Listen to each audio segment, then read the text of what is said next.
Hey, how you doing there again, folks? Me again, of course, Brandon Wenzel. Come back at you. Another offering. Off my sampler platter. Yes, indeed, folks. I'm playing for these series of videos I've been doing for a little while. I go over there to try out food and drink items. I eat stuff and drink stuff, then, folks, I'm going to talk about the stuff. I'm going to let you know all that you need to know about hopefully delicious stuff that, time I'm doing this, folks, I'm not going to lie. Tamales! But we'll get to that. Folks, it's super simple format. I'm going to go over there. I'm going to try out food and or drink items for you. Whilst I'm doing so, I'm yammering on about it for a bit. Whilst I'm doing all that, I am inside my truck. And whilst I'm doing all that, folks, I'm wearing a super cool shirt. And folks, when I wear a super cool shirt, I always like to highlight the super cool shirt. What super cool shirt am I wearing for you today? Well, it happens to be my, although it's got some crumbs and crap on it, it's boom! It's my Consume the Divide shirt, which I really like this. I always like their logo. It's very simple, but it just works perfectly. What is Consume the Divide, though? So, Consume the Divide is a local Illinois metal band. I actually asked one of their vocalists at one point in time, what type of, what genre of metal they sort of consider themselves. And the reality is and even he was like, we just kind of blend stuff. And, there's elements of new metal and different things, and I don't know. But I ran into these guys a few years ago. They were opening up a show that I was at, and I thought they were really cool.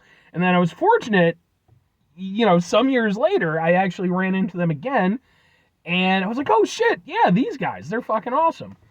And it turns out not only they put out really awesome music, they're actually really nice guys. Both of the singers, Joe and Dan, are top quality people. I like them both a lot.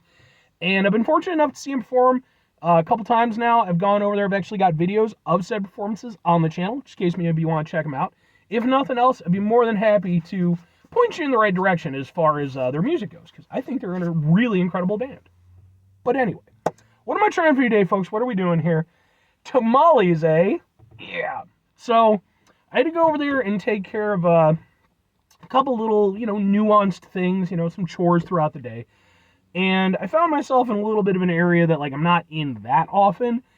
And I was like, all right, well, I'm done doing what I need to do. Perfect opportunity. Let's try out, some stuff that I might not normally get to. So I was looking up some restaurants, and I found one. Seemed kind of interesting, and it's boom! It is Tacos El Tío, number 5. So I guess this is their 5th location. I'm pretty certain I actually was at this spot 2 or 3 years ago. I think I went in for breakfast one time. But if I have, it's been a while. But anyway, so I was looking up Tacos El Tío, I was looking up their menu and trying to figure out, what I might want to grab. And I saw a review saying, hey, they have this particular item, and it's rather snazzy. So, it happens to be boom and boom. What are these? These are tamales, but not just any tamales. These are Guatemalan tamales.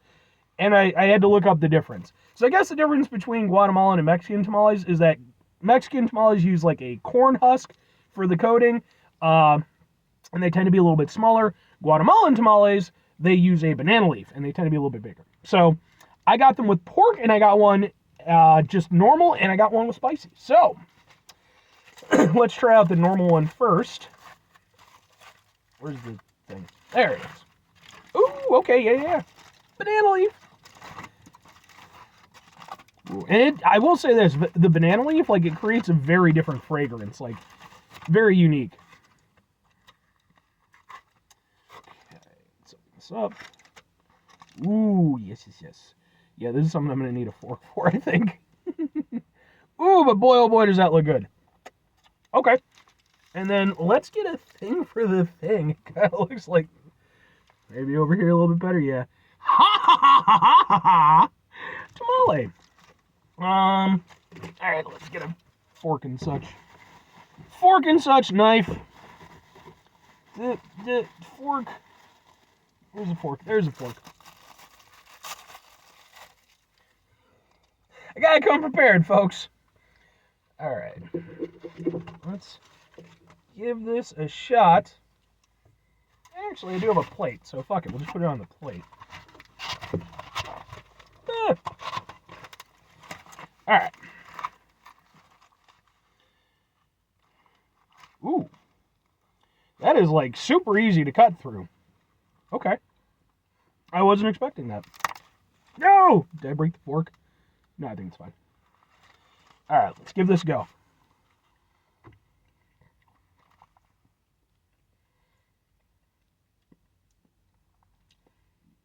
Okay. Okay.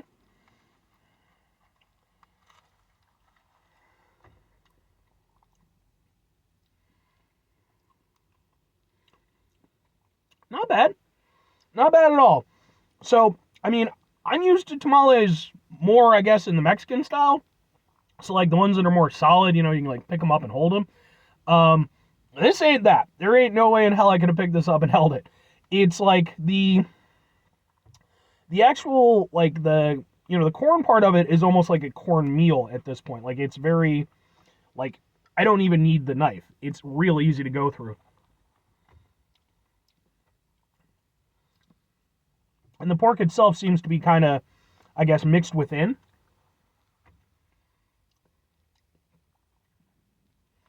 I like the flavor on it. Oh, wait. Here we go. Okay, all right, cool. Because I was going to say, I'm like, all right, I like the flavor, but, like, I was expecting more, pronounced pork texture. But, like, it is there. It's just kind of in the middle. Oh, there we go. Mm-hmm.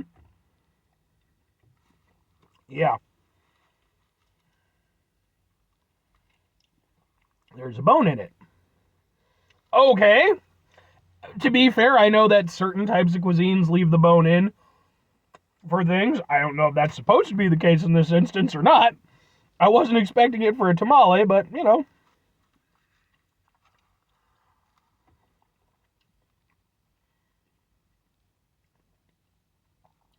it's not bad. It definitely needs the once you get to the pork, it genuinely is rather nice. Um, Before that, it's okay, but, like, there's just not. I wouldn't say there's a lot to it. The corn aspect is nice. Like I said, it has sort of a cornmeal kind of vibe to it. And it's got a little tanginess from, like, the sauce or whatever they're using. Um, okay, yeah, there's another bone. So I'm assuming that the bone thing is that just is what it is. So I won't count that against it. Um, just be aware if you happen to get this yourself. Pork is really nice, very tender, nice and easy to eat. Okay, all right, all right. Let's do the spicy one. You stay there. Now that I know I don't need the knife. Right. I'm more hopeful for the spicy one. Like the normal one, not a bad time. You can see it's kind of, not a bad time at all. But, like, so yeah, this is, again, very interesting in terms of, like, very different from the type of tamales that I'm used to. So, all right, let's try out the spicy one.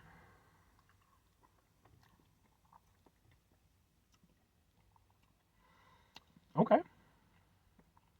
Yeah, it's got a little extra zing to it. I like that. I like spicy stuff in general, so.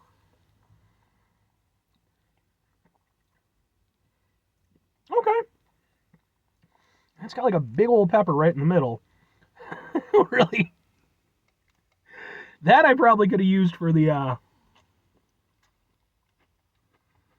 there we go. Oh, there's the kick. That's what I was looking for. Uh, we got another bone or something. That's what this show is about, folks. Trying new things. It's always an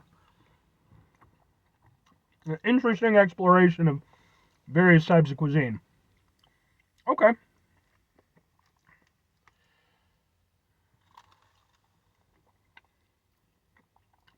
Yeah. That with the pork with the extra kick.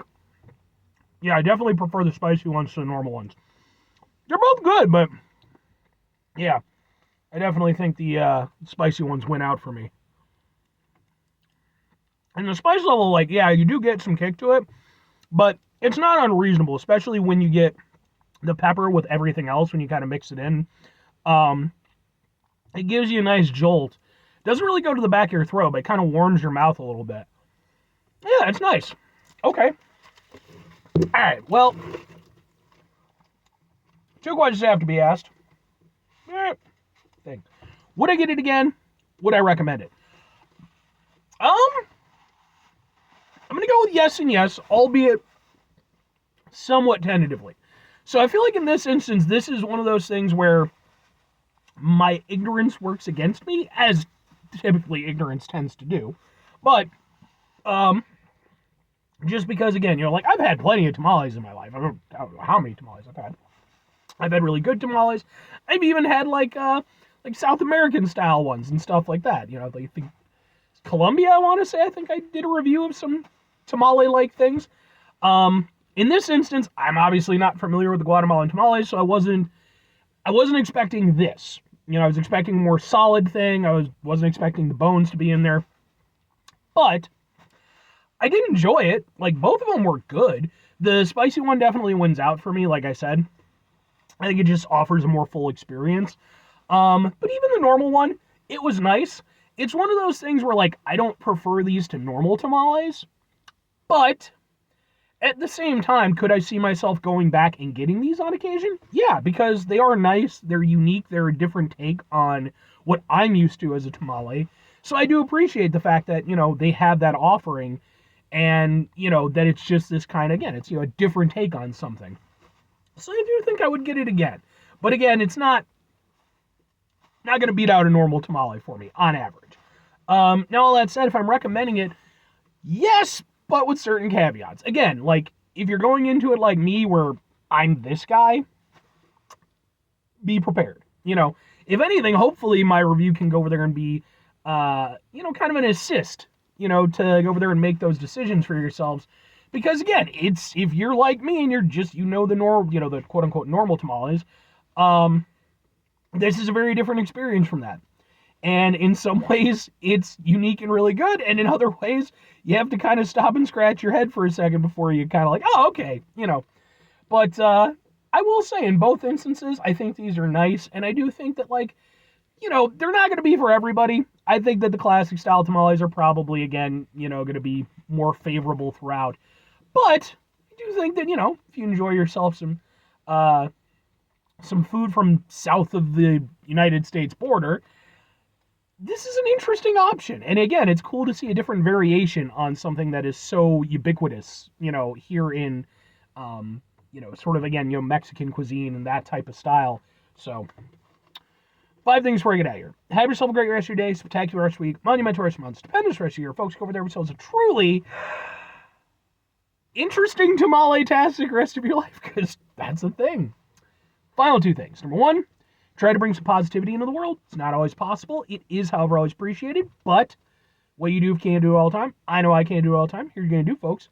You're going to try not to be an asshole. Now, folks, it's not always the easiest thing in the world to not be an asshole. Trust me. I know it. I live it. I'm out there every day with you in it. Life can be stressful and frustrating and just bullshit sometimes, folks. And when we find ourselves in situations where we have to deal with said bullshit, it's important we go over there whenever possible. Take a step back, try to mitigate the level of assholishness in our lives, hopefully do better for ourselves and for those around us. Very final thing, folks, do the thing. Whatever the thing is for you, that's what I want you to go out and do. Folks, have you ever had Guatemalan tamales? Or have you had any other sort of variant tamales that I'm not personally aware of? Because like I said, I mean, I'm this guy. Look at this guy. But at the same time, like, I'd really like to learn more about this stuff, because when you think about something like, like a burger, right? It's like, yeah, burgers, tend to have a certain form factor and a certain way of doing it, but then they have, like, infinite variations on it. So, of course, it's cool that, you get that from other cuisine as well. But anyway,